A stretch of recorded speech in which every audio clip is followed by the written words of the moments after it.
Hari ketika gadis kaya itu mengaku kepadaku. Gadis itu memakai gaun putih, dengan alis dan mata lembut berkata, "Aku suka kamu." Detik berikutnya aku mendengar suara hatinya. Benar-benar percaya. Di pohon kamper yang menjijikan, terdengar riuhnya cicada. Orang-orang di sekitar berteriak mengolok-olok. Hanya sorakan orang yang menonton sebagai lelucon. Di samping, seseorang bersiul. Dengan tertawa berkata, "Ting-ting akhir-akhir ini seleranya agak berat."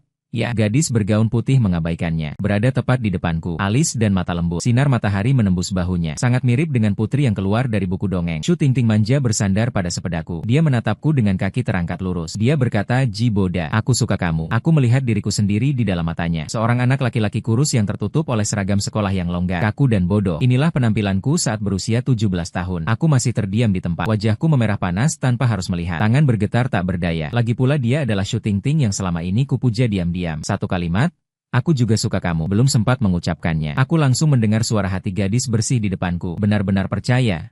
Menjijikan. Aku terdiam sejenak melihat Shu Ting-ting di depanku. Dia tersenyum lembut. Tidak terlihat sama sekali kebencian di dalam hatinya. Dia menunggu jawabanku dengan keyakinan menang. Lagi pula seluruh SMA Nanceng tahu aku adalah pengagum setia Shu Ting-ting. Di bawah sorotan semua orang. Aku tiba-tiba mundur satu langkah. "Maaf, aku tidak suka kamu." Shu Ting yang belum pernah ditolak orang. Ekspresi Ting langsung menjadi buruk. Tepat ada seorang wanita berambut putih yang sombong lewat ke samping. Seperti tidak memperhatikan drama di sini. Aku mengenalnya. Pemimpin geng sekolah kami juga musuh bebuyutan Shu Ting-ting. Aku menunjuk pemimpin geng itu ke arah Shu Ting-ting. "Apakah aku menyukainya? Kamu terlalu kekanak-kanakan. Kamu mengerti?"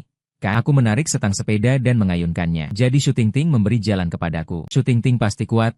Ya, tidak begitu mengerti. Detik sebelumnya mataku penuh dengan anak laki-lakinya. Detik berikutnya aku menyuruhnya pergi. Tangannya yang kaku menempel di setang sepedaku. Di antara alis dan mata yang halus ada rasa tidak nyaman yang kuat. Dengan bibir terkatup, aku menanyakan lagi, "Ada apa denganmu?" Dia memegang setang. Aku takut menarik terlalu keras. Menyakiti dia. Tidak berani bergerak sama sekali. Seketika terasa sulit untuk maju atau mundur. Detik berikutnya seorang gadis berambut perak mengulurkan tangan mengambil sepedaku. Dengan mengayunkan pergelangan tangan, dia memecahkan belenggu Shu Ting-ting. "Tidak terdengar dia menyuruhmu pergi." Suaranya jernih namun agak dingin. Aku memiringkan wajah. Gadis berambut putih, rambut panjang sampai pinggang. Sisi wajahnya halus, namun memancarkan aura, "Jangan mendekat," bagi orang asing. Rambut panjang yang diwarnai perak, bersinar berkilau di bawah cahaya. Sangat keren dan berani. Detik berikutnya, aku mendengar suara hati cemas sang ratu sekolah. Dia melihatku.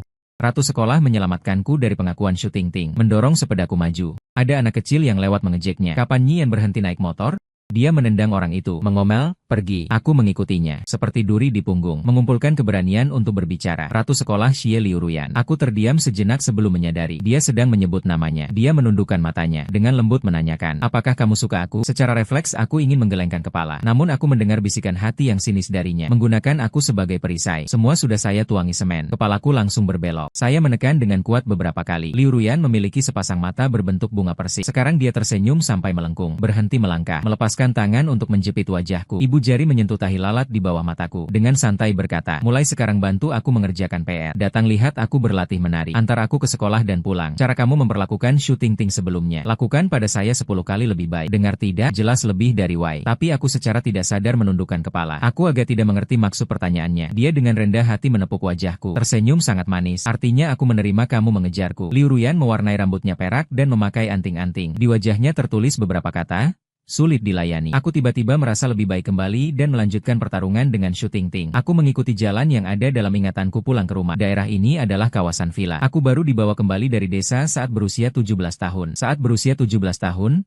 aku tidak mengerti banyak hal. Misalnya, mengapa ibuku adalah istri sah pertama. Namun aku memiliki seorang kakak tiri, Ji Bo Xiao, yang beberapa bulan lebih tua dariku. Semua orang menyukai Ji Bo Xiao, termasuk Shu Ting-ting. Shu Ting-ting dan Ji Bo Xiao sejak kecil sudah bersahabat. Bahkan pada awalnya dia baik padaku. Juga untuk membujukku memberi dia transplantasi ginjal. Jika bukan karena Ji Bo Xiao sakit, keluarga Ji seumur hidup tidak akan memikirkan untuk membawaku kembali. Bagi mereka, aku bukan orang, melainkan kebutuhan. Namun sekarang niat mereka belum terlihat. Ji Bo Xiao yang sedang istirahat karena sakit masih menyiram tanaman di kebun. Dia mendengar suaraku masuk ke dalam rumah. Dia mengangkat kepala dan tersenyum hangat. "Kembali begitu malam. Kami sudah selesai makan malam." "Tidak apa-apa. Lagi pula aku tidak punya hak untuk duduk di meja makan." Aku berkata secara santai. Hari ini Shu Ting-ting mengungkapkan perasaannya kepadaku. Penyiram yang di tangannya tiba-tiba jatuh ke tanah. Percikan air mengenai wajahnya. Dia tersenyum paksa. "Benarkah? Semoga berhasil." Aku terkejut mengangkat alis dan berkata, "Tentu saja aku tidak setuju. Bagaimana dia layak untukku?" Sekejap, aku tenggelam dalam suara hati yang penuh kebencian dan keburukan. Semua itu berasal dari satu sosok manusia yang dulunya baik hati, Ji Bo Xiao berani mengucapkan kata-kata seperti itu. Ting Ting hanya memberitahuku dia akan mendekati Ji Boda, tidak bilang dia akan melamar. Suka dia, pasti anak miskin ini yang ngomong sembarangan. Sial. Ji Boda bahkan tidak buang air kecil. Lihat dirimu yang jelek begitu. Aku tertawa sinis. Begitulah, masih ingin mengandalkanku untuk hidup. Berangan-angan saja. Aku berlari ke atas, mendengar Ji Bo Xiao di belakang batu keras. Saat naik, tante pembantu yang cukup akrab di rumah menahan aku. Berbisik, Nyonya memerintahkan jangan tinggalkan makanan untukmu. Aku mengangguk. Sudah biasa terjadi. Aku berbalik. Tubuhku terhenti sejenak. Mendengar suara hati pembantu. Dia berkata, sungguh menyedihkan. Sebelum aku kembali, Ji Bo Xiao berhasil pulih berkat satu ginjal dariku. Saat keluar rumah sakit, Shu Tingting berjanji kepadaku bahwa saat itu akan menjadi hari pertunangannya. Tidak kusangka pernikahannya sudah ditetapkan, tapi tidak cocok untukku. Cocok untuk Ji Bo Xiao. Dia menahan rasa jijik, menahan rasa benci dengan anak desa yang dia anggap rendah. Harus menahan begitu lama. Akhirnya keinginannya tercapai. Pada hari pertunangannya, dia bersandar di pangkuan Ji Bo Xiao. Di depan banyak tamu, dengan lembut seperti saat mengaku, dia berkata kepadaku, Ji Boda, mau tidak kamu lihat cermin? Aku menunduk melihat lantai bersih yang memantulkan cahaya, memantulkan tubuhku yang gemuk karena obat. Sangat berbeda dengan Ji Bo Xiao yang tampan dan berkelas. Mungkin memang selalu begitu berbeda. Saat itu, aku merasa hati hancur berantakan, tapi masih baik-baik saja. Saat terbangun dari mimpi, kembali ke Shu Tingting. Saat dia baru mengaku padaku, dia juga mengaktifkan kemampuan yang bisa mendengar suara hati. Aku membuka ponsel di bawah bantal. Baru saja membuka aplikasi chat. Itu pesan dari Jiu Jiu Jia. Hanya ada satu chat yang dipin.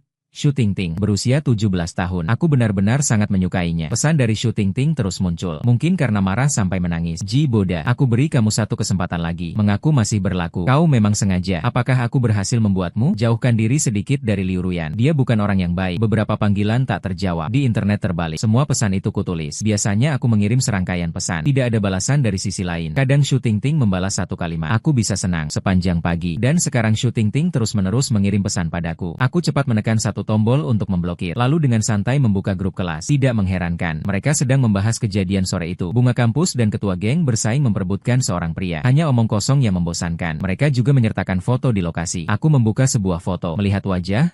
Foto itu tiba-tiba memerah. Gadis berambut perak liin menghalangi pemuda. Jaraknya terlalu dekat. Tidak beda dengan bersandar di pelukanku. Dia mengangkat mata dengan provokatif menatap Shu Tingting di seberang. Dia juga mengangkat alis. Masih terus muncul di layar. Siapa sebenarnya laki-laki itu? Begitu norak. Bahkan idola sekolah di SMA 3 sebelah tidak berhasil mendapatkannya. Yan Jie biasanya mengirim foto-foto Yan Jie. Dia tidak mengizinkan sama sekali. Hari ini mengirim begitu banyak. Dia tidak peduli sama sekali. Tampaknya memang benar. Aku keluar dari kotak obrolan. Kebetulan ada notifikasi teman baru. Nama online-nya CC. Catatannya adalah objek yang dikejar Ji Boda. Jantungku berdebar sekali. Klik setuju. Aku menerima permohonan verifikasi temanmu. Sekarang kita bisa mulai mengobrol. Di sisi lain terdiam sejenak. Mengirimkan pesan suara. Dia mengirim suara dengan nada seperti teman. Aku ingin menjeda suara, tapi jadi panik. Secara tidak sengaja mengklik video call. Di sisi lain muncul wajah cantik. Langsung muncul di depan kamera. Mendekat sangat dekat. Seolah bulu mata bisa menyentuh wajahku. Aku tanpa sadar menjauhkan ponsel sedikit. Lalu terdengar tawa dari layar. Liu Ruyan berkata pelan. Kenapa Ji Boda langsung bicara denganku? Wajahnya merah sekali. Aku menahan lama tapi tidak bisa bicara. Aku mendengar ada orang di sebelah layar. Di belakangnya berteriak. Akan mendekat. Yan Jie, kami juga ingin melihat. Forum kakak ipar sudah menyebar. Liu Ruyan tidak membalas sama sekali. Tertawa dan berkata, pergi. Dia mengulurkan tangan menutupi layar. Seperti anak kecil yang menyembunyikan mainan. Pelik itu cukup kekanak-kanakan. Setelah beberapa saat, Liu Ruyan menggerakkan tangannya. Sudut bibirnya mengangkat. Bertanya, setelah berpisah sebentar, dia tak tahan dan mengirim video ke saya. Kenapa kamu memikirkan aku? Dia mengucapkan dengan jelas. Aku baru mau menjelaskan. Tiba-tiba perutku mengeluarkan suara keras. Aku lapar. Sebelum dia sempat bereaksi, aku cepat-cepat menekan tombol merah untuk menutup. Sangat memalukan. Dia cantik banget. Sekarang sudah malam. Ji, rumah ada pintu terkunci. Aku tidak bisa keluar. Di rumah juga tidak meninggalkan makanan untukku. Aku, cowok dewasa, kelaparan sampai ingin menggigit kepala tempat tidur, tapi hanya bisa pasrah berbaring di tempat tidur dan menahan sampai lewat. Di luar jendela ada pohon kamper tinggi. Kalau bukan karena pohon ini tumbuh di sini, menghalangi pandangan dan sinar matahari. Ruangan menghadap selatan ini tidak akan membuat daun bergesekan menghasilkan suara. Aku mendengar suara jari mengetuk kaca. Aku mengangkat pandangan ke arah itu. Gadis berambut perak memanjat cabang pohon kamper. Sangat sembrono. Satu tangan mengetuk jendela pelan. Satu tangan membawa tas penuh sesak. Di mulutnya masih menggigit sepasang sumpit. Aku segera bangkit. Dengan sangat tak percaya, aku membuka jendela. Angin malam masuk seperti api liar. Liu Ruyan menyerahkan tas itu kepadaku. Dia menyisir rambut panjangnya yang berantakan oleh angin ke belakang. Teman kuliah tercinta Ji Boda. Liu Ruyan memesan makanan delivery. Dia tersenyum sambil memiringkan matanya. Mau memberi rating 5 bintang? Siapa yang mengejar siapa sebenarnya? Liu Ruyan. Keesokan harinya Liu Ruyan memberi jawabanku. Ternyata memang aku yang mengejarnya. Aku tidak hanya harus menunggu dia pergi ke sekolah, tapi juga harus membantu dia berkeliling saat istirahat. Bahkan ketika dia bermain voli, Dia mendapat dukungan di lapangan. Aku membawa 2 botol minuman olahraga untuk Liu Ruyan. Dengan langkah lambat, aku berjalan ke gym sekolah. Tapi ternyata di dalamnya banyak orang. Terutama para pria memanggil nama Liu Ruyan dan Shu Tingting. Pertandingan voli kelas 1 dan kelas 3. Kedua orang itu kebetulan berada di masing-masing kelas. Aku berjalan ke arah Liu Ruyan. Saat mengangkat kepala, ada orang menghalangi di depanku. Shu Tingting berdiri tepat di depanku. Kalimat menjijikan yang dia ucapkan kemarin masih menempel di hatiku. Wajahnya sedikit tenang. Dia mengulurkan tangan untuk mengambil minuman di tanganku. Sebelumnya memang begitu. Dia bermain voli dan berlatih seni bela diri. Aku sibuk mengantarkan air dan menyerahkan handuk. Dia mengulang, aku menulis catatan. Kadang-kadang memberiku sedikit manis. Shu Tingting berkata, karena dia memberiku air, aku akan memaafkanmu. Kemarin aku menghindari tangannya. Dia berkata tanpa sopan. Akibatnya dia membeku di tempat. Aku melangkah cepat beberapa langkah ke arah Liu Ruyan yang tidak jauh di belakangnya. Memberikan minuman yang ada di tangan kepadanya. Liu Ruyan menyipitkan matanya. Tidak tahu kenapa hatinya begitu baik. Dengan malas berkata, aduh, tidak bisa membuka tutup botol. Aku menerima kembali minuman itu dengan pasrah. Membuka tutup botol dan memberikannya kepadanya. Liu Ruyan menenggak minuman sambil menengadah. Bibir yang cantik menyeringai sambil tertawa sinis ke arah belakangku. Aku tiba-tiba mendengar suara hatinya. Liu Ruyan sedang berpikir. Dia paling tidak suka orang yang terlalu memaksakan perasaan. Aku memutar kepala. Shu Tingting ternyata masih berdiri di tempat. Sedikit canggung. Wajahnya memerah karena marah. Melihat aku menatap. Dengan tidak nyaman mengalihkan pandangannya. Dia marah. Aku senang. Liu Ruyan dalam kondisi baik. Pembunuh tingkat dewa. Godes olahraga yang sempurna. Pertandingan voli ini hampir menjadi pertunjukan solo pribadinya. Di dalam gimnasium,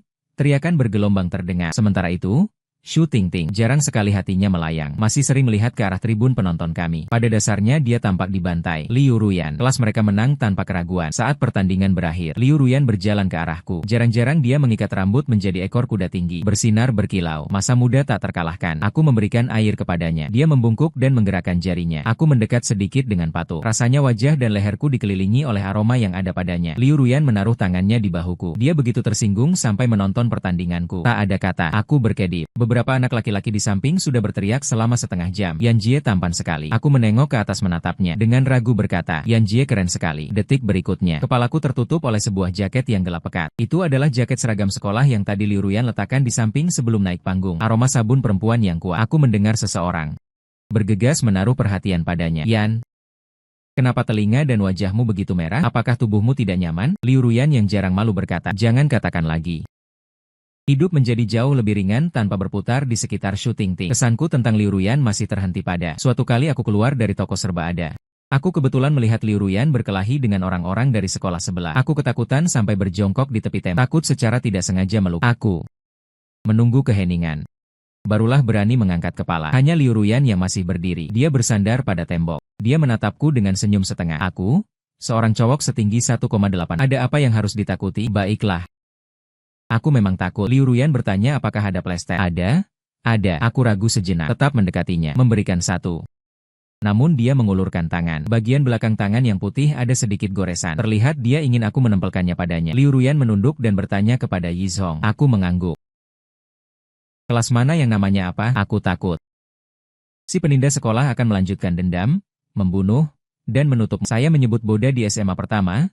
Mungkin tidak ada yang tahu, tapi Shu Tingting selalu menuruti. Saya kira semua orang punya kesan. Saya baru saja mengupas pembungkus plester. Liu Ruyan tiba-tiba menarik kembali tangannya. Ekspresinya dingin, menyela dengan suara. Tidak menarik. Tidak tahu kalimat mana yang membuatnya marah. Saat pergi, bayangannya masih agak kurus dan tersendat. Namun sekarang berinteraksi dengan Liu Ruyan. Tapi secara tak terduga terasa patuh. Bahkan ketika marah, mudah untuk menenangkannya. Sebaliknya, Shu Tingting selalu merasa dia berubah-ubah. Saat dia baik padaku, aku merasa dia benar-benar menyukainya. Saat tidak baik padaku, dia juga benar-benar kejam. Untungnya, aku kira aku tidak lagi berhubungan dengannya. Setelah pelajaran selesai, Shu Tingting datang. Aku turun ke bawah mengambil buku pendukung pelajaran. Tepat melihat Ji Boxia keluar dari ruang musik dengan gembira. Tingting, kamu sudah lama tidak menemuiku. Nada suaranya ada sedikit keluhan. Shu Tingting terdiam sejenak. Dia bertanya, bagaimana pemulihanmu? Ji Boxia terus mengoceh. Tubuhku ini hanya membebani orang tua. Aku baik-baik saja. Kamu tidak perlu khawatir. Aku minta Bibi memotongkan buah yang kamu suka. Kemarin Shu Tingting memotong kata-katanya. Min Min berkata, tidak perlu. Mata terangkat melihat ke atas. Tepat bertemu tatapanku di tangga.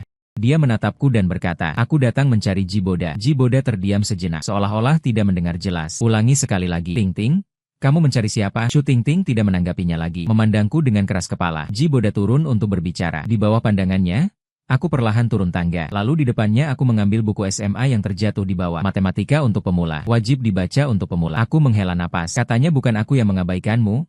Ya, saya sedang video call dengan Liu Ruyan untuk menjelaskan soal matematika. Sudah menunggu terlalu lama. Dia tidak senang. Wajah Ji Bo Xiao menjadi pucat. Wajah Shu Tingting menjadi gelap. Malam itu Ji Bo Xiao ribut sepanjang malam. Berdebat ingin kembali ke sekolah untuk belajar. Dia sangat dimanja. Kondisi tubuhnya belakangan ini juga baik. Keluarga akhirnya setuju setelah urusan kembali ke sekolahnya selesai. Ibu Ji Bo Xiao pertama kali merendahkan diri dan berbicara panjang lebar dengan saya. Arahan, ancaman. Secara singkat dapat disimpulkan satu kalimat, yaitu membuat saya menjadi teman belajar Ji Bo Xiao di sekolah. Ibu Ji Bo Xiao berkata seperti itu. Ji Boda, jangan lupa, bisa datang ke sini untuk belajar. Semua itu adalah sumber yang saya sediakan untukmu. Dia selalu meremehkan saya. Orang desa kecil ini tidak menganggap saya penting. Ayah saya memulai karirnya berkat Ibu Ji Bo Xiao. Seorang anak kaya, posisinya tentu lebih tinggi. Saya mengangguk diam-diam. Saat selesai, ayah saya menyela dengan satu kalimat, memanggil nama saya, Ji Boda. Saya menoleh. Dia berkata jangan panggil Ji Bo di sekolah. Kakak laki-laki itu sulit dijelaskan. Ayah yang sama. Dua saudara itu hanya selisih beberapa bulan. Siapa yang bisa menjelaskan? Begitu Ji Bo Xiao kembali ke sekolah, langsung menimbulkan kegemparan. Dia cuti karena sakit setengah semester. Selama sekolah karena pandai mengelola. Juga dianggap tokoh berpengaruh di sekolah. Dia dan Shu Tingting satu kelas. Akhir-akhir ini selalu muncul bersama tanpa berpisah. Tak lama rumor antara saya dan Shu Tingting hancur dengan sendirinya. Ji Bo Xiao didukung oleh orang tuanya. Jadi mereka memperlakukan saya sesuka hati. Saya berada di bawah atap. Memang harus menunduk. Musim panas yang terik 40 derajat. Siang hari saya juga mengirimkan mereka berkeliling untuk membantu membeli es loli. Sudah kembali dengan keringat mengalir. Tapi aku melihat mereka tertawa sambil menginjak mejaku. Orang itu, Ji Boda, jelas terlihat seperti orang miskin dari desa. Kaki depannya melilit Shu Tingting. Kemudian dia juga mendekati Liu Ruyan. Ji Bo dan nilainya sangat buruk. Dalam segala hal tidak dapat menandingi Ji Bo. Kecil. Shu Tingting dan Ji Bo Xiao adalah teman masa kecil. Ji Bo Xiao, Ji Boda. Apa hubungannya denganmu? Belum pernah melihat anjing yang begitu patuh. Seperti mendengar lelucon dunia yang luar biasa. Mereka kembali tertawa. Mereka menendang mejaku lagi. Tiba-tiba seseorang berkata, Ji Bo Xiao, Ji Boda, sama seperti kamu. Semua bernama Ji. Senyum di wajah kecil Ji Bo mengeras. Dengan cepat kembali seperti semula. Ji Boda adalah putra sopir kami. Ayahku merekomendasikan orang berbakat untuk mengirimnya ke sekolah kami. Aku memotong pujian mereka terhadap kebaikan keluarga Ji Bo Xiao. Meletakkan es loli yang dibungkus kotak busa di atas meja. Ji Bo Xiao mengulurkan tangan dan menyentuh sesuatu yang berwarna kaca. Dia berkata Ji Boda sudah menghilang. Tolong kamu lari sekali lagi. Tidak perlu lagi uang keluarga Ji untuk membiayai kuliah saya. Aku juga tak tahan dengan sikap ini. Sedang bersiap mengangkat meja. Suara manis tiba-tiba terdengar. Tidak sehalus biasanya. Shu Tingting menghentikannya. Ji Bo Xiao berlebihan. Sekitar menjadi hening. Ji Bo Xiao tidak bisa tertawa lagi. Tingting? Kamu tahu dia adalah kata-kata itu. Ditelan masuk perutnya. Tidak tahu kenapa melihat Shu Tingting. Dia agak tidak berani mengeluarkan suara. Aku mendengar suara hati Ji Bo Xiao. Setengah marah, setengah tersinggung. Ji Bo Xiao sedang berpikir. Jelas aku dan Shu Tingting mengalami hal yang sama. Kenapa sikapnya berubah? Aku melirik Shu Tingting tanpa mengerti mengapa. Sulit mengerti mengapa dia sekarang membela saya. Mungkin mereka berdua menukar strategi. Satu berperan sebagai wajah merah. Satu berperan sebagai wajah putih. Aku berkata pelan-pelan. Ada apa dengan hal yang berlebihan seperti ini? Bukankah kamu juga pernah melakukannya? Saat aku baru mengejar Shu Tingting, dia cukup menjengkelkan. Hujan deras disertai angin kencang. Dia menyuruhku membelikan kopi untuknya. Saat kembali, aku basah kuyup. Kopi tidak tumpah sama sekali. Dia hanya melirik ringan. Dia berkata kopi Ji Boda dingin. Shu Tingting jelas juga teringat akan hal ini. Sekitar menjadi lebih dingin. Tidak ada yang berani berbicara. Di tengah keheningan, tiba-tiba seseorang dari belakang mengait leherku. Punggungku menempel pada tubuh gadis yang lembut dan halus. Gadis berambut panjang perak tampak tersenyum namun tidak. Aku berkata, 2 hari ini tidak bertemumu. Datang untuk menjadi pengantar. Liu Ruyan melintas orang-orang yang ada. Wajah orang yang dilihatnya menjadi pucat. Di forum kampus sampai sekarang masih ada postingan diskusi tentang Liu Ruyan. Namanya sebagai bos sekolah tersebar luas. Membuatnya menjadi pengantar. Liu Ruyan mengucapkan kata-kata dengan jelas. Setiap kata diucapkan dengan jeda. Apakah kalian cocok? Liu Ruyan tersenyum dan menyuruh kelompok itu pergi berlari. Kelompok anak laki-laki itu bahkan tidak berani berkata apa-apa. Mereka patuh dan melakukannya. Bahkan Ji Bo Xiao tidak dikecualikan. Sekelompok orang menenggak es loli yang sudah mencair menjadi air. Berlari mengelilingi lapangan di bawah terik matahari, membuat teman-teman kelas menatap dari balkon. Kepala bagian pengajaran bergegas ke lapangan. Kulit kepala setengah botak berkilau. Si penanggung jawab, Liu Ruyan, berada di sampingku. Rambut perak sangat mencolok. Tanpa ekspresi, menatap orang di bawah. Dia sangat tidak senang. Liu Ruyan. Aku memanggil namanya. Dia menoleh. Kekesalan di alis dan matanya langsung mencair. Jangan lakukan seperti ini lagi. Pengaruhnya tidak baik. Bukan karena kasihan pada Ji Bo Xiao. Mereka adalah Liu Ruyan. Melakukan ini tidak sepadan bagi saya. Sejak ibu saya meninggal, saya pada dasarnya mandiri. Tidak ada yang pernah begitu baik padaku. Meskipun konon Liu Ruyan dulu melakukan hal-hal lebih bodoh. Namun pelanggaran terang-terangan seperti ini pasti memberi dampak negatif baginya. Liu Ruyan menopang dagunya dan mendekatiku. Bulu matanya yang bersih dapat dihitung satu persatu. Aku melihat bayangan diriku di dalam matanya. Mau lepas amarah? Dia bertanya padaku. Aku terdiam sejenak. Legakan. Liu Ruyan tertawa seperti kucing kecil yang mencuri ikan. Itu dampaknya cukup baik. Liu Ruyan campur tangan begitu. Ji Bo Xiao tidak berani memerintahku lagi. Nama Liu Ruyan. Dia ketakutan sampai tidak melaporkan ke keluarganya. Mungkin kata-kataku menyinggung Shu Tingting. Dia pun tidak lagi menggangguku. Kadang di sekolah aku melihat Shu Tingting dan Ji Bo Xiao berjalan bersama. Sebelum itu, Ji Bo Xiao melihat Shu Tingting sebagai pria terhormat. Detik berikutnya, melihatku, dia penuh kebencian, memiliki bakat dalam seni perubahan wajah operasi cuan. Namun Shu Tingting tidak begitu akrab dengannya seperti yang kupikirkan. Tapi semua itu tidak ada hubungannya denganku lagi. Tugasku hanya satu, belajar dengan baik. Akhir-akhir ini mungkin ada tambahan bantuan untuk promosi selanjutnya. Hari ketika Liu Ruyan mengumumkan hasil ujian bulanan les tambahan, orang-orang berkumpul penuh di depan papan pengumuman. Nilai saya sebelumnya tidak bagus. Namun sebelum aku kembali dari perjalanan waktu, hari-hari berbaring di tempat tidur rumah sakit, aku terus membaca buku pelajaran SMA. Masih berharap suatu hari bisa mengikuti ujian masuk perguruan tinggi lagi. Jadi kali ini aku sangat menantikan peringkatku. Di bagian depan papan pengumuman, Ji Bo Xiao dan yang lainnya berkumpul. Ji Bo Xiao, kamu peringkat 29 di kelas ya. Hebat sekali. Bisa tidak hebat? Jia memanggil guru privat kelas atas untuknya setiap hari. Kelasnya rendah. Seperti yang diperkirakan,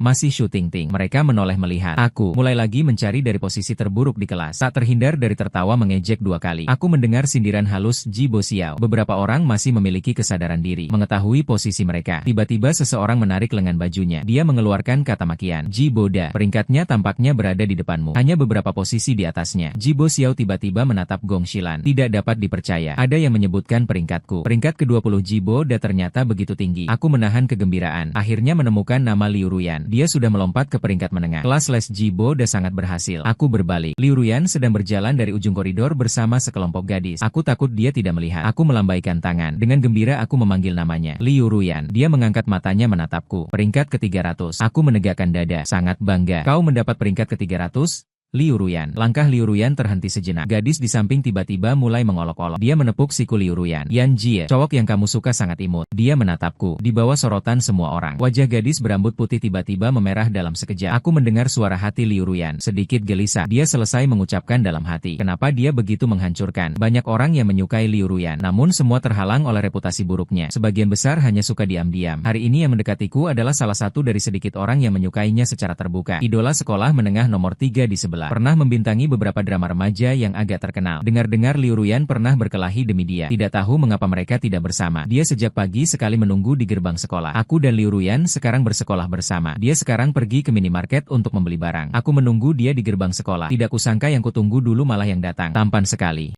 Gaya nakal tapi tampan. Kau memang Ji Boda. Aku mengangguk. Langsung saja berkata, kau tidak akan mengalahkanku. Lebih baik jauhi sedikit. Xiao yang tampak dingin namun hatinya baik. Kadang-kadang itu karena rasa empati yang berlebihan. Tak terhindarkan memberi kesan yang salah. Apalagi tadi malam di forum semua membicarakan urusanmu. Kalau aku jadi kamu, pasti malu sampai tidak mau masuk sekolah. Xiao yang hanya tertarik padamu selama 3 menit. Terus bertahan. Yang memalukan hanya forummu?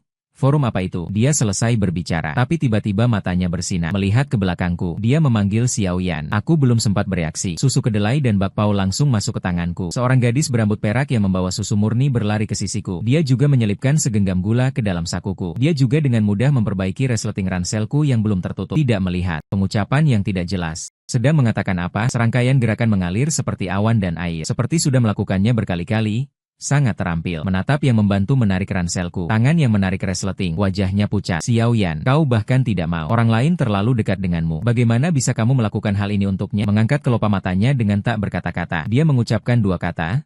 Sarah, kamu? Siapapun yang bisa menjadi bintang, memiliki mental yang baik. Dengan 2 kata membuat kehilangan pertahanan. Saat aku dan berjalan ke sekolah, dia tiba-tiba berkata dengan sikap manja. Aku tidak mengenalnya, juga belum pernah berkelahi dengannya. Itu semua rumor yang mereka sebarkan. Aku hanya pernah berlebihan demi kamu. Aku terdiam sejenak, baru sadar bahwa sedang menjelaskan kepadaku. Aku mengangkat kepala dan melihat. Rambut berwarna terang membuatnya tampak semakin pucat. Dia membuka mulut dengan malas. Aku tidak seperti beberapa orang yang dulu menyukai orang lain sebelum menyukainya. Untungnya dia segera kembali ke jalan yang benar. Tidak tahu siapa yang mengucapkan kata-kata itu. Di akhir, dia melirikku pelan, tertawa kecil. Kan, setelah kekacauan pagi Jibeida, aku terus merasakan firasat tidak nyaman. Ternyata begitu masuk sekolah, terasa ada yang tidak beres. Terutama jelas saat istirahat pelajaran. Pandangan yang kudapat di koridor terasa aneh. Aku mendengar suara hati dari segala arah. Ternyata Jibeida adalah anak luar nikah. Tidak heran dia berada di 2 sisi. Sifat bawaan sejak lahir. Kalau aku, bahkan tidak berani menemui Ji Bo Xiao. Jangan sebut lagi bahwa dia juga bersekolah bersama Ji Bo Xiao. Astaga, benar-benar menjijikan. Aku menyadari sesuatu. Di dalam bilik toilet, Aku membuka ponsel, membuka forum. Ternyata ada postingan yang sangat populer. Ada postingan dengan kode 8181 tentang anak luar nikah Jiboda yang berada di dua sisi. Penulis posting anonim mengaku sebagai teman sekelas biasa yang tidak menyukai Jiboda. Dengan cara drama yang sangat berlebihan, ia menceritakan latar belakangku, membalikan fakta, mengatakan orang tua Jibo Xiao adalah pasangan asli yang bahagia. Ibuku yang serakah pada harta keluarga Ji merencanakan ayah tiri melahirkan aku. Selama bertahun-tahun ia terus memanfaatkan aku untuk memeras Ji. Di postingan itu, Jibo Xiao digambarkan sangat menyedihkan, bahkan kondisi tubuh yang buruk sejak dalam kandungan. Itu semua disebabkan ibuku. Lalu apa yang bisa kulakukan tanpa rasa malu?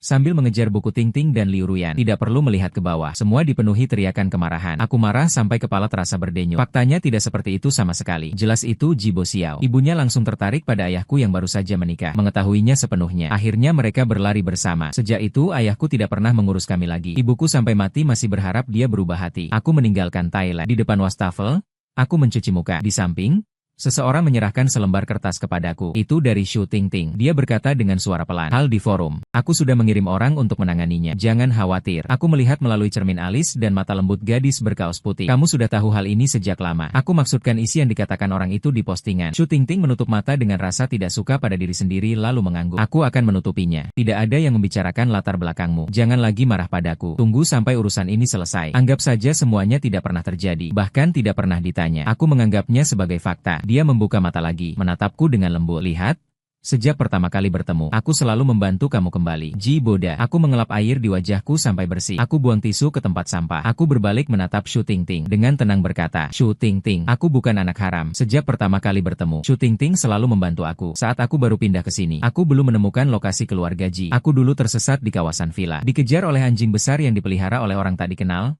Berlarian kemana-mana. Ibuku meninggal karena rabies. Aku selalu sangat takut pada anjing. Hari itu juga hujan deras. Aku berlari sambil membawa barang-barang lusuh yang terjatuh berserakan di tanah. Anjing itu menjatuhkan aku ke tanah. Tapi terdengar suara peluit. Anjing besar itu langsung bangkit dari tubuhku, melewati aku dan berlari dengan riang. Aku mengusap air mata. Badanku gemetar. Dalam hujan, aku mengumpulkan rumahku yang malang. Ketika tiba-tiba sebuah payung terbuka di atas kepalaku. Tangan yang memegang payung itu halus dan lembut. Gadis dingin itu memakai gaun putih. Seketika aku merasa sangat malu pada diriku sendiri. Apakah kamu yang mengusir anjing itu? Apakah kamu yang menyelamatkanku? Siapa namamu? Dia bilang namaku Shu Tingting. Aku tinggal di rumah keluarga Ji sebagai orang yang menumpang. Di sekolah aku diabaikan. Hanya Shu Tingting yang terus membantu saya. Aku terus berada di sisinya. Mungkin aku bahkan tidak bisa membedakan apakah perasaan ini sebenarnya suka atau tidak. Lagi pula sejak awal dia memang punya niat. Shu Tingting orangnya cukup rumit. Kadang aku pikir dia suka aku. Bahkan dia menuliskan namanya, Shu Tingting, di bukuku. Tapi sesaat kemudian dia langsung marah. Dia menggores nama yang baru saja ditulis di buku itu. Aku selalu tahu dia membenci sesuatu pada diriku. Tapi aku tidak pernah tahu jawabannya. Sekarang aku tahu. Dia selalu mengira aku anak haram. Darah yang mengalir dalam diriku semua kotor. Lebih baik menyukai anjing daripada menyukai Shu Tingting. Aku berjalan tanpa halangan sampai di depan pintu kelas 1. Ternyata aku melihat sekelompok orang mengelilingi Jibo Xiao. Wajahnya tampak murung dan sedih. Orang-orang di sampingnya sibuk menghiburnya. Melihat aku berdiri di pintu kelas,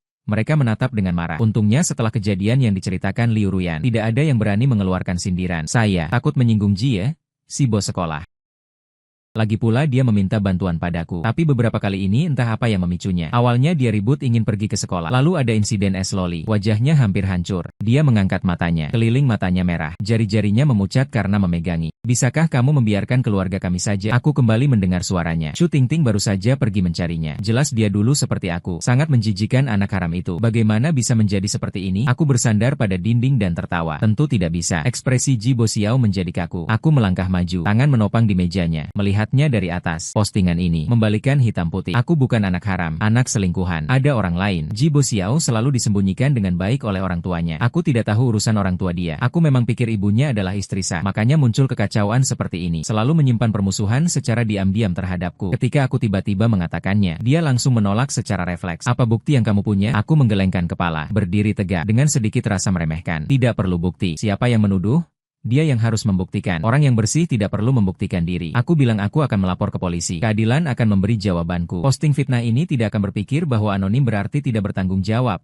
kan? Wajahnya menjadi pucat. Belum melapor ke polisi. Keadilan sudah datang lebih dulu. Tidak tahu siapa yang berkata. Fitur anonim di forum tiba-tiba offline. Orang di sampingku menutupi ponselnya dengan buku sambil melihat postingan itu. Nama pembuat posting jelas terlihat. Biasanya Jibo Xiao. Semua orang memandang Jibo Xiao dengan tatapan aneh dan terburu-buru. Menenangkannya selama setengah hari. Tidak menyangka itu postingan yang dia buat sendiri. Benar-benar pura-pura di permukaan. Tapi di belakang berbeda. Jibo Xiao memang sangat sensitif. Marah sampai kepalanya berdenyut. Tubuhnya memang lemah. Ternyata dia pingsan. Di ruang rawat VIP. Jibo Xiao selesai menjalani dialisis dan keluar. Wajahnya pucat. Perawat sibuk di depan dan belakang. Ibu tiri Jibo memberi buah potongannya. Aku sedang dimarahi ayah tirinya. Jibo Da, aku benar-benar kecewa padamu. Apakah kamu membalas kami dengan membuat kakakmu marah sampai harus dirawat di rumah sakit? Dia tidak pernah menyebutkan apa yang Jibo Xiao lakukan. Aku menurunkan mata dengan rasa muak. Melihat lantai yang bersih. Teringat pada saat aku sendirian di rumah sakit. Baru saja mengganti ginjal Jibo Xiao. Sikap keluarga terhadapku tiba-tiba berubah drastis. Saat aku baru datang ke sini. Aku juga ingin memperlihatkan kepada ayah kandungku yang sudah lama tidak kutemu. Aku juga seorang anak yang baik, tapi hasilnya tidak sesuai harapan. Untungnya aku sudah tidak peduli lagi. Aku juga sudah mengerti situasinya. Dengar-dengar kamu masih mau melapor ke polisi. Benar-benar mengacau. Kamu jangan kembali ke sekolah lagi. Lagi pula mereka semua teman sekelas Jibo Xiao. Hal ini tidak baik bagi dia. Aku akan memberimu setengah proses pindah sekolah. Mungkin karena menyadari sikapku agak keras. Ayah tiri menurunkan suaranya lagi. Kita semua keluarga, mari saling mengerti. Baik atau tidak?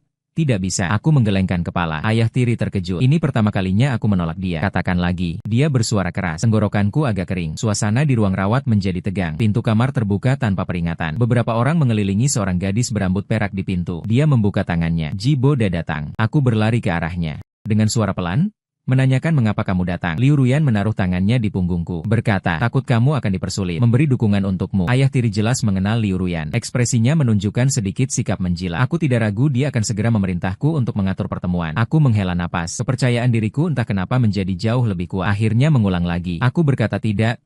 Polisi. Aku akan melaporkan ginjal itu. Aku tidak akan mendonornya. Apakah Jibo Xiao hidup atau mati? Tidak ada hubungannya dengan aku. Jangan ganggu lagi. Aku belum memukul kalian. Itu sudah cukup memberi muka. Aku berbalik melihat ke Jibo Xiao. Dia sedang terjebak dalam kepanikan, menyekat selimut dengan erat. Kebencian Jibo Xiao padaku berasal dari seorang ibu, dari Shu Tingting, dari rasa iri terhadap kesehatan. Aku menembus mimpi indahnya yang terbungkus selama bertahun-tahun. Jibo Xiao, ibumu benar-benar orang yang tahu segalanya. Ayahmu adalah perselingkuhan dalam pernikahan yang sudah pasti. Jibo Xiao, kaulah anak haram yang diposting di postinganmu. Setelah aku mengeluarkan semuanya, aku keluar dari ruang rawat, meninggalkan kekacauan di dalamnya. Aku duduk di koridor panjang rumah sakit. Seseorang tiba-tiba berjongkok di depanku. Liu Ruyan dan orangnya baru saja menunggu lebih lama di pintu ruang rawat. Tidak perlu berpikir. Sudah tahu, sedang mengurus urusanku. Jika bukan dia, hari ini aku tidak akan pergi semudah ini. Aku selalu lemah lembut. Sampai sekarang masih ada gadis yang mengurus urusanku. Aku mencubit telapak tanganku, memandang mata Liu Ruyan. Terima kasih, Liu Ruyan. Sinar matahari melintas. Alis dan matanya sangat jernih. Aku ragu sejenak. Lalu aku bertanya, kenapa kamu begitu baik padaku? Liu Ruyan menyandarkan dagunya dan tersenyum. Berbicara saja. Kenapa malu? Wajahku memerah seketika. Bukan karena malu, bukan memujimu. Benar-benar menanyakan alasannya. Lalu Liu Ruyan mengerutkan alis. Sepertinya memang sedang berpikir. Dia bilang,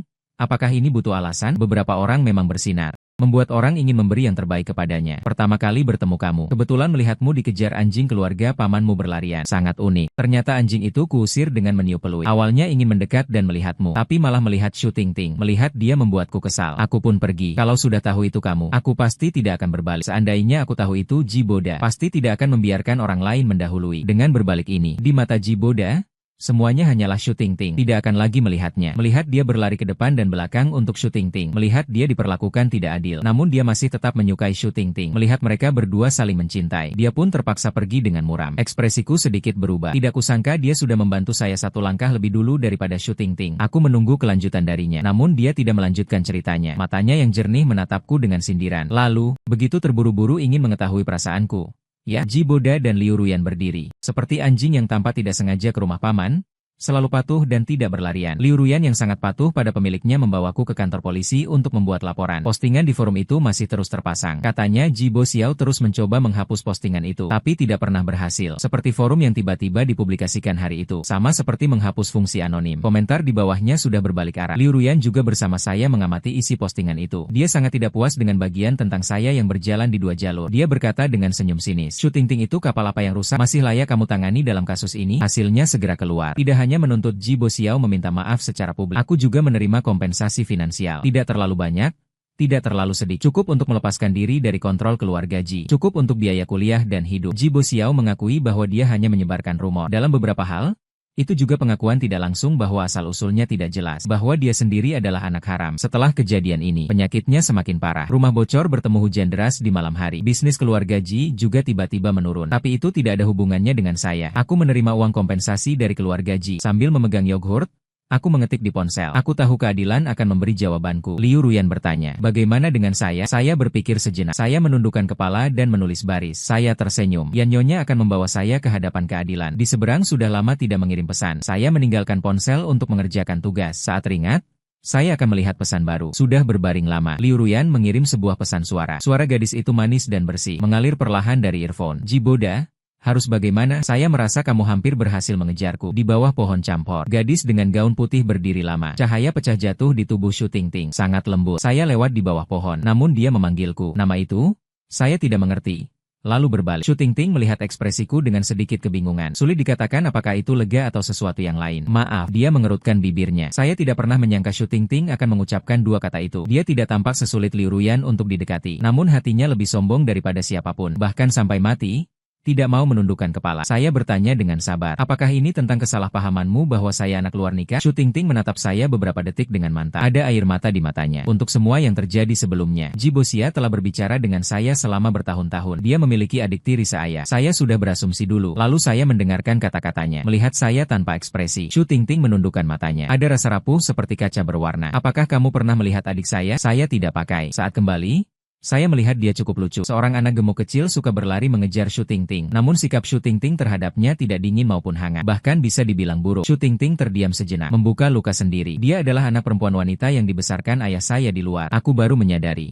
Sikap Shu Tingting terhadapku kontradiktif. Dia hanya menambahkan rasa sakitnya secara subjektif ke atas diriku. Bahkan dia tidak segan membantu keluarga Ji menipu aku. Karena di matanya, semua ini adalah hutangku kepada mereka. Shu Tingting. Aku tiba-tiba memanggil namanya. Senyum lembut. Dia mengangkat matanya dan menahan napas. Dia sudah lama tidak melihat. Aku tersenyum padanya. Aku mendengar rasa getir di hati Shu Tingting. Tapi aku benar-benar sangat suka Ji Boda. Aku suka kamu. Kalimat itu baru saja aku ucapkan. Lalu aku melihat alis dan mata Shu Tingting bersinar. Aku tertawa sinis. Benar-benar mempercayainya. Mengejek Shu Tingting harus dimengerti. Ada hal yang tidak dapat diperbaiki hanya dengan permintaan maaf. Kalimat-kalimat ini aku kembalikan padanya. Shu Tingting tidak berdiri stabil. Dia menatapku dengan tenang namun penuh rasa sakit. Mungkin pada saat ini, barulah dia menyadari apa yang sebenarnya telah ia kehilangan. Suara malas Ji Boda terdengar dari belakangku. Dengan nada tidak puas yang sama, aku buru-buru menoleh. Liu Ruyan berdiri tidak jauh di belakang kami, memegang es krim rasa stroberi. Wajah cantiknya menatapku dingin. Ada perasaan seolah tertangkap selingkuh oleh istri sah. Aku melangkah perlahan ke arah Liu Ruyan.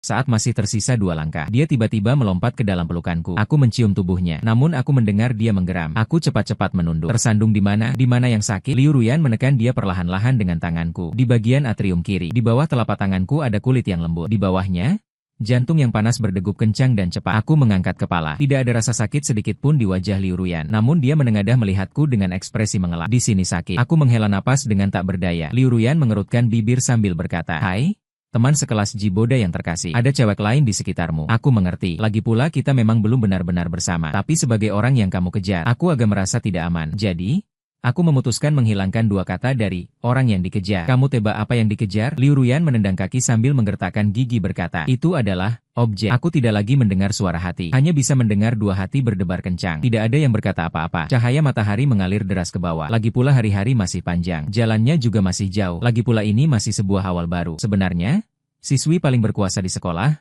Liu Ruyan, juga tidak terlalu sulit untuk dikejar.